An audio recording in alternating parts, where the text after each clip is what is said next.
खुशामदीद दोस्तों, कैसे हैं आप। मुझे आपका इस प्रोग्राम में इस्तकबाल करना बेहद अच्छा लगता है। जी करता है आपको सिर्फ मुगलाई डिशेस बनाना ही नहीं सिखाऊं, बल्कि अपने पास बिठा के सर्व भी करूं। खैर ये तो पॉसिबल नहीं है, मगर आपको मुगलाई दस्तरखान के डिशेस से ज़रूर रूबरू कराऊंगी। तो चलिए शुरू करते हैं आज का सिलसिला हलीम खासा के साथ।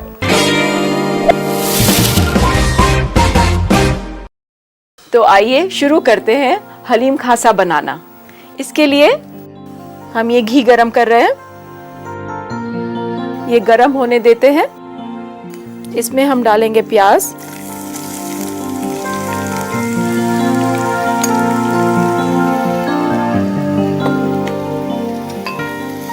और इसको करेंगे लाइट गोल्डन ब्राउन। हमारा प्याज अब हो गया है, हम इसे अब निकाल लेंगे। आधा प्याज हम इसको गार्निशिंग के लिए रखते हैं।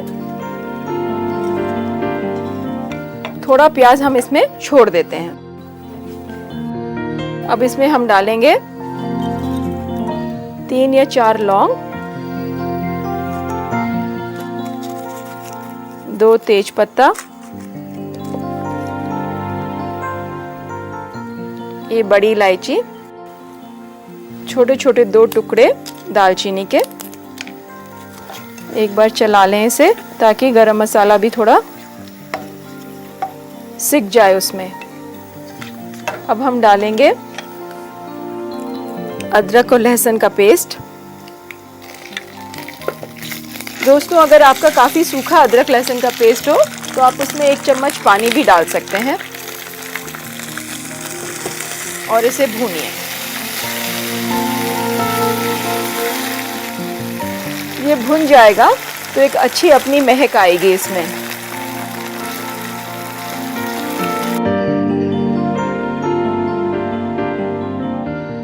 ये दोस्तों हमारा मसाला पक गया है।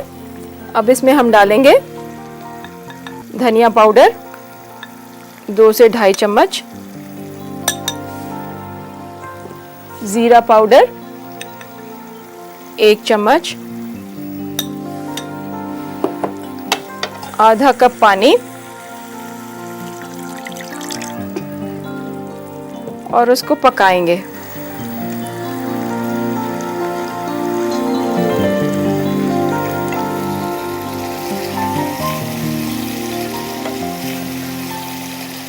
मैं अब इसमें ये गोश्त डाल रही हूँ।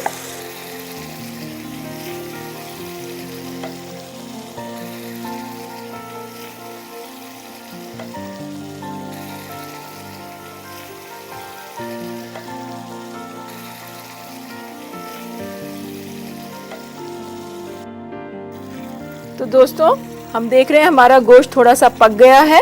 ये पकने से मेरी मुराद है इसने मसाला अब्जॉर्ब कर लिया है। आप जब भी गोश्त पकाएं ये ज़रूर ध्यान रखें कि गोश्त को बहुत अच्छी तरह भूनें मसाले में। जब तक कि वो मसाला नहीं पकड़ेगा गोश्त अपना टेस्ट नहीं देता। तो अब मैं डालूंगी दही, क्योंकि ये काफ़ी थिक है इसलिए मैं थोड़ा कम डाल रही हूँ। और इसको अच्छी तरह से चलाएं। हम 2-4 मिनट ऐसे ही पकाएंगे।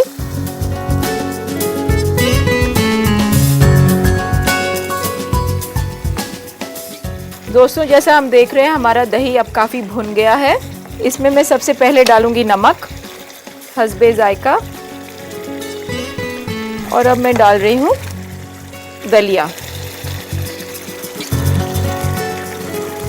आप ये ना सोचिए कि ये पानी फेंकना है, ये पानी बहुत इम्पोर्टेंट है। हम गोश्त इसी में पकाएंगे। आप जब भी कभी दाल चावल या दलिया भिगोती हैं तो उसका पानी ज़रूर इस्तेमाल कीजिए। सारे मिनरल्स, माइक्रो मिनरल्स और माइक्रो न्यूट्रिएंट्स इसी में आ जाते हैं। मैं डाल रही हूँ दाल,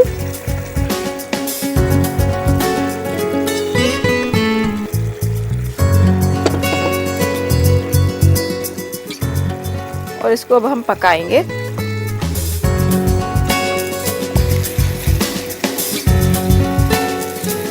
दलिया थोड़ा भुन गया है, इसमें मैं डालूंगी पानी और अब इसको छोड़ देंगे पकने के लिए।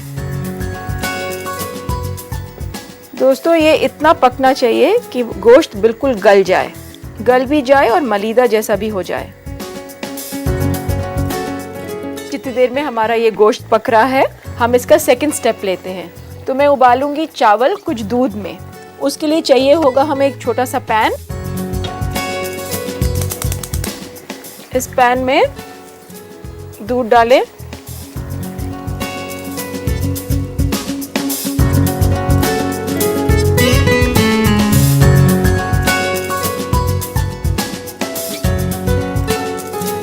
दूध उबल गया है यहाँ इस पैन में और अब इसमें डालेंगे चावल।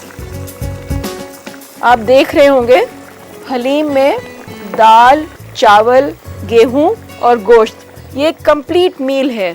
दोस्तों देख रहे हैं हम हमारा हलीम पक रहा है। इसमें थोड़ी सी पानी की और ज़रूरत है, तो मैं ये जो सोख करा पानी है अब इसमें ये डाल दे रही हूँ।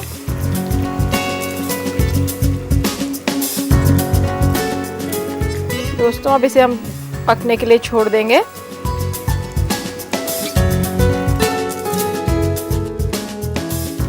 तो ये चावल हमारे पक गए हैं। मैं इसे ठंडा करके मिक्सी में पीसूंगी। तो इसको मैं अलग रख देती हूँ ताकि ये ठंडा हो जाए। दोस्तों इसको आप बराबर चलाते रहें और ये ध्यान रखें कि ये जलने ना पाए। आप देख रहे होंगे ये काफ़ी गाढ़ा हो रहा है। ये जो आटे का ग्लूटेन होता है उसी से ये लचीलापन और गाढ़ापन आता है। तो ये बहुत इम्पॉर्टेंट है आपके टिश्यूज़ और मसल्स की डेवलपमेंट के लिए। और हम अब पीसते हैं। राइस जो हमने कुक करा है ये ठंडा हो गया है।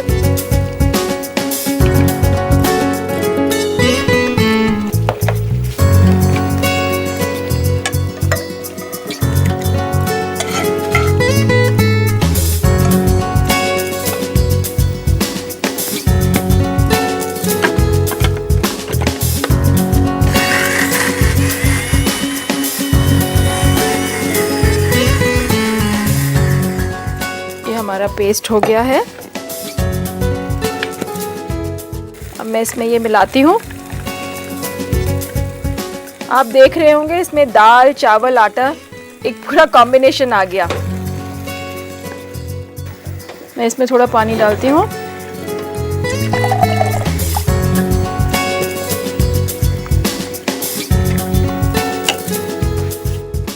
एक पैन में हल्का सा घी डाल के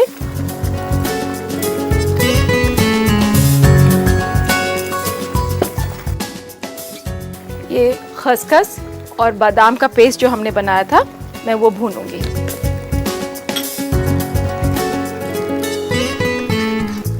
इसको आप बहुत हल्की आंच पे भूनिए, बादाम बहुत जल्दी जल जाता है।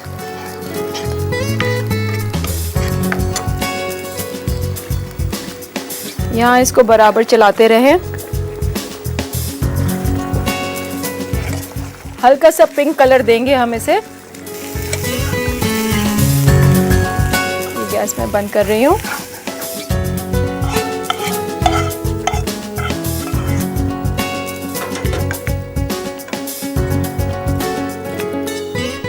आप देख रहे हैं काफी गाढ़ा हो गया है।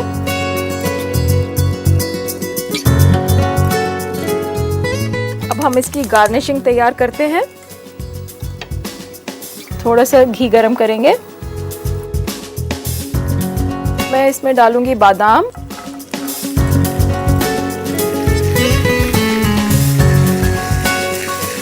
हल्का सा पैन को टॉस करिए।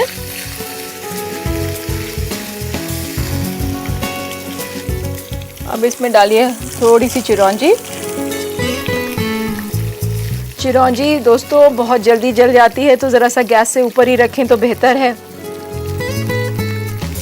अब ये तैयार हो गया हमारा और अब हम डाल देंगे इसको एक गार्निशिंग की तरह। इसमें डालेंगे हम केसर जो कि दूध में घोल के रखा हुआ है।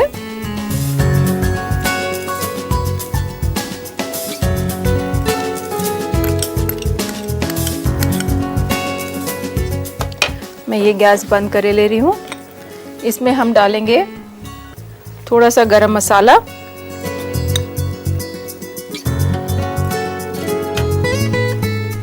थोड़ा सा धनिया, थोड़ा सा प्याज, बाकी प्याज मैं डिश के ऊपर सजा दूंगी। 2 चम्मच नींबू का रस,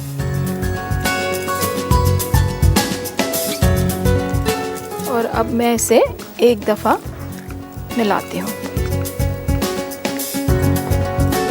तो ये तैयार हो गया हमारा हलीम खासा। मैं इसको सर्व करती हूँ डिश में।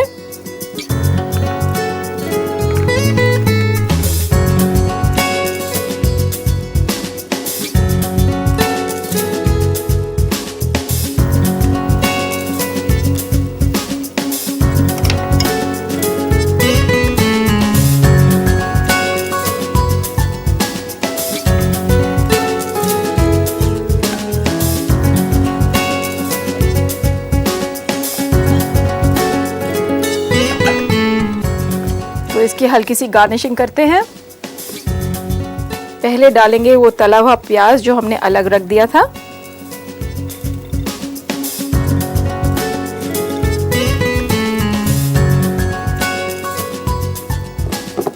थोड़ा सा हरा धनिया, आप पुदीना भी डाल सकते हैं इसमें।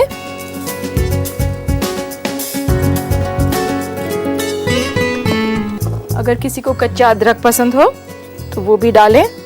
डेकोरेशन आप जैसी चाहें करें, मगर कुछ बातों का एहतियात ये रखें कि जो खाना इसके साथ कॉम्बिनेशन में हो। तो ये तैयार हो गया हमारा हलीम खासा।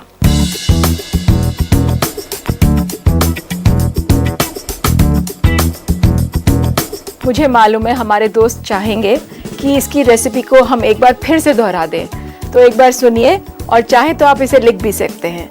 लेते हैं हम एक छोटा सा रिकैप। हलीम खासा बनाने के लिए हमें चाहिए 250 ग्राम बकरे का गोश्त कटा हुआ दरमियानी, 200 ग्राम दलिया पानी में भीगा हुआ पूरी रात, 50 ग्राम चना दाल धुला हुआ, 330 ग्राम घी, 2 अदद प्याज बारीक कटी हुई, 4 अदद लौंग, 3 अदद बड़ी इलायची, 4 अदद तेज पत्ता, 4 अदद दालचीनी, 2 छोटा चम्मच अदरक का पेस्ट, 2 छोटा चम्मच लहसुन का पेस्ट, 2 छोटा चम्मच धनिया पाउडर, आधा छोटा चम्मच जीरा पाउडर, नमक हस्बे जायका, 1 कप दही फेटा हुआ, 1/4 कप चिरौंजी, 1/4 कप पानी में उबला हुआ छिलका उतरा हुआ बादाम, 2 छोटा चम्मच खसखस और बादाम का पेस्ट, 2 छोटा चम्मच बासमती चावल, 1 कप दूध, 1 छोटा चम्मच जाफरान गरम दूध में मिला हुआ, 2 छोटा चम्मच नींबू का रस और 1 छोटा चम्मच गरम मसाला। सजाने के लिए पुदीना कटी हुई, अदरक कटा हुआ और साबुत काली मिर्च। सबसे पहले घी में प्याज को भून लें। इसमें से आधा प्याज गार्निशिंग के लिए निकाल लें। इसमें लौंग, तेज पत्ता, बड़ी इलायची और दालचीनी डालें और 1 मिनट तक चलाएं। फिर डालें लहसुन और अदरक का पेस्ट, धनिया पाउडर, जीरा पाउडर और थोड़ा सा पानी डालकर इसे पकाएं। इसमें मिलाएं गोश्त, नमक हस्बे जायका, दही, दलिया, चना दाल और पकाने के लिए छोड़ दें। जब तक गोश्त पक रहा है, एक अलग पैन में दूध उबालें और इसमें चावल डालकर इसे अच्छी तरह पका लें। चावल पकने पर इसे ठंडा करके मिक्सी में पीस लें और इस पेस्ट को पक रहे गोश्त में मिला दें। पैन में घी गरम करें, खसखस और बादाम पेस्ट को भूनें, इसे भी गोश्त में मिलाएं और 2 मिनट तक पकाएं। इसी पैन में फिर घी गरम करें, उबला हुआ बादाम और चिरौंजी डालकर इसे हल्का सा भून लें और इसे भी गोश्त में मिलाएं। इसमें जाफरान, गरम मसाला, धनिया, प्याज और नींबू का रस मिलाकर इसे चलाएं। तली हुई प्याज, हरा धनिया और अदरक से सजाएं। लीजिए तैयार है हलीम खासा। मैं लेती हूँ एक छोटा सा ब्रेक। आप कहीं मत जाइएगा, मैं यूं गई और यूं आई। दोस्तों, बढ़ती हुई टेक्नोलॉजी का असर हर शोबे में देखा जा सकता है। अब फूड ट्रेंड्स को ही लीजिए। मोमोज, जो कि तिब्बत का एक स्टेपल फूड है, आज हर गली कूचे में मिल जाता है। साउथ इंडिया का आया हुआ डोसा आपको ईस्ट, वेस्ट, नॉर्थ हर जगह मिलेगा। और मज़े की बात यह है, यही डोसा जो आपको मद्रास में ब्रेकफास्ट में मिलेगा और वही डोसा आपको बाकी जगह मेन कोर्स में मिल जाता है। तो चलिए डालते हैं नजर आज के बदलते हुए फूड ट्रेंड्स पर। आजकल ट्रेंड है सेहतमंद खानों का, इसलिए आज हम आपको बता रहे हैं 5 आसान तरीके अपने खानों को हार्ट हेल्दी बनाने का। चुनिए होल ग्रेन्स को प्रोसेस्ड ग्रेन्स के बजाय, जैसे कि ब्राउन ब्रेड व्हाइट ब्रेड की जगह पर या फिर ब्राउन राइस व्हाइट राइस की जगह पर। खाना पकाने के लिए ऐसे तेल का इस्तेमाल कीजिए जो आपके दिल को तंदुरुस्त रखे, जैसे कि ऑलिव ऑयल। इसमें अनसैचुरेटेड फैट्स ज्यादा होते हैं। सब्जियों में हरी सब्जी का ज्यादा इस्तेमाल करें। हाई कैलोरी इंग्रेडिएंट्स जैसे कि आलू को कम लें। कम चर्बी या बिना चर्बी वाली डेयरी प्रोडक्ट्स को चुनें, ज्यादा चर्बी वाली डेयरी प्रोडक्ट्स के बजाय। मसलन स्किम मिल्क जिसमें कम चर्बी होती है। बिना चर्बी वाली चीज भी बाजार में मिल जाएगा। ज्यादा तेल में तलना यानी कि डीप फ्राइंग को अपनी कुकिंग से हटाएं। थोड़ा सा आटा और थोड़े से तेल से भी आपको एक क्रिस्पी और डिलीशियस कोटिंग मिल सकती है। अब वक्त हो चला है आपके सवाल का। देखते हैं आज का पहला खत। हरीश ने ईमेल किया है। सिलीगुड़ी से वो पूछते हैं, कटहल काटते वक्त हाथ चिपकने लगते हैं, कुछ उपाय बताइए।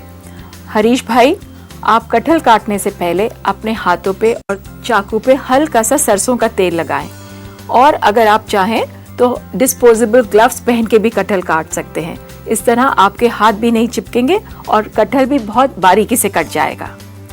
दूसरा सवाल नाहिद हल्द्वानी से पूछते हैं, मशरूम से मिट्टी निकालने का क्या सही तरीका है।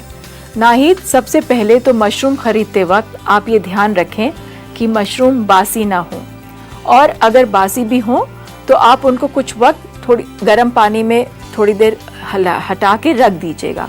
उसके बाद आप कोई आधा कप आटा लीजिए और उन मशरूम को उसके ऊपर लपेट दीजिएगा। 15-20 मिनट बाद रनिंग वाटर के नीचे साफ कीजिएगा, मिट्टी अपने आप निकल जाएगी। सरिता कानपुर से पूछती हैं, अंडा उबालते वक्त अक्सर फट जाता है, कोई ऐसा हल बताइए कि अंडा बिना फटे सही से उबल जाए।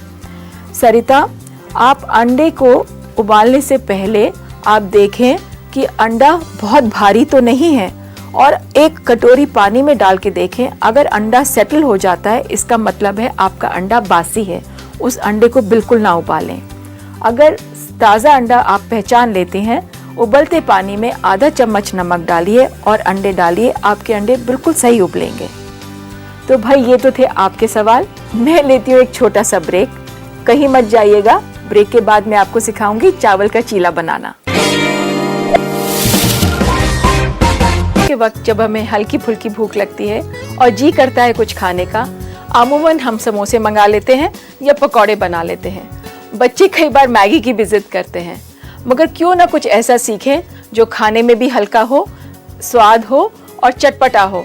तो आइए इसी सब बातों को ध्यान रखते हुए आज हम आपके लिए बनाते हैं चावल का चीला। इसके लिए हम 2 कप चावल का पाउडर लेंगे और उसको पानी में घोल के आधा घंटा छोड़ देंगे ताकि ये कुछ इस कंसिस्टेंसी का बन जाए। इसमें हम मिलाएंगे नमक हस्बे जायका, थोड़ी सी लाल मिर्च, अगर आपके बच्चे मिर्च से परहेज रखते हो तो आप उसी हिसाब से डालिए, थोड़ी अजवाइन,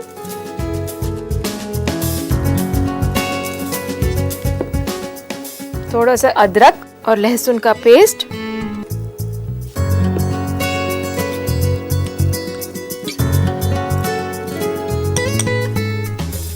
इसे आप अच्छी तरह मिलाएं और इसे पैनकेक की कंसिस्टेंसी में ले आएं। तवे को गैस पे रखिए। तो दोस्तों ये तवा हमारा गरम हो गया, इस पे हम डालेंगे थोड़ा सा घी,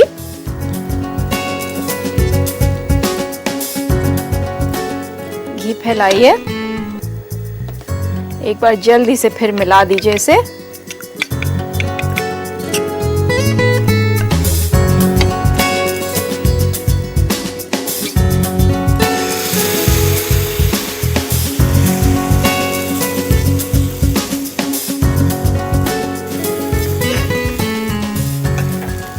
इसके ऊपर थोड़ा सा हरा धनिया बुरकिए, थोड़ी सी हरी मिर्च, अगर आपके बच्चे मिर्च से परहेज रखते हो तो ज़रा कम ही डालिए।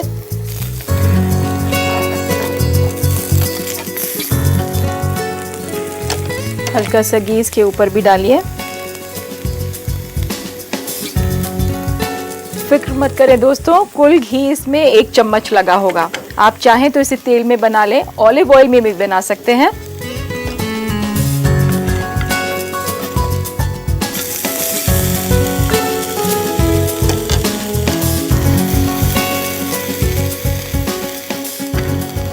हल्का सा पलट के सेक लीजिए ताकि उस पर भी एक इवन कलर आ जाए। मैं इसके लिए एक प्लेट निकालती हूँ। आप इसे चटनी के साथ सर्व कर सकते हैं। मैंने कुछ गाजर और मूली का लच्छा भी लगाया है।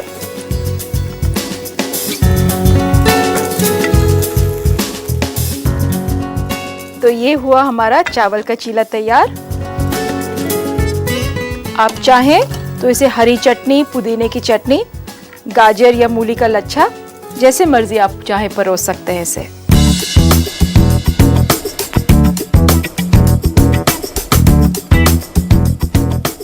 मुझे मालूम है हमारी कुछ बहनें चाहेंगी इसके बनाने का तरीका हम दोहरा दें, तो आइए लेते हैं एक छोटा सा रिकैप और देखते हैं।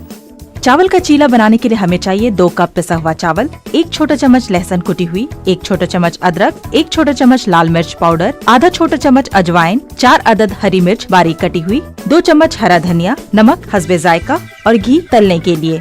सबसे पहले पिसे हुए चावल को आधा घंटा पानी में घोल कर रख दें। इसमें डालें नमक हस्बे जायका, लाल मिर्च, अजवाइन, लहसुन और अदरक का पेस्ट और अच्छी तरह मिलाएं। तवा पे घी गरम करें और इस मिक्सचर को तवे पर डालें और इसे रोटी की शक्ल दें। इसमें धनिया और हरी मिर्च छिड़कें और इसे दोनों तरफ से एक जैसा सेकें। चटनी और गाजर मूली के लच्छे के साथ परोसे। लीजिए तैयार है चावल का चीला।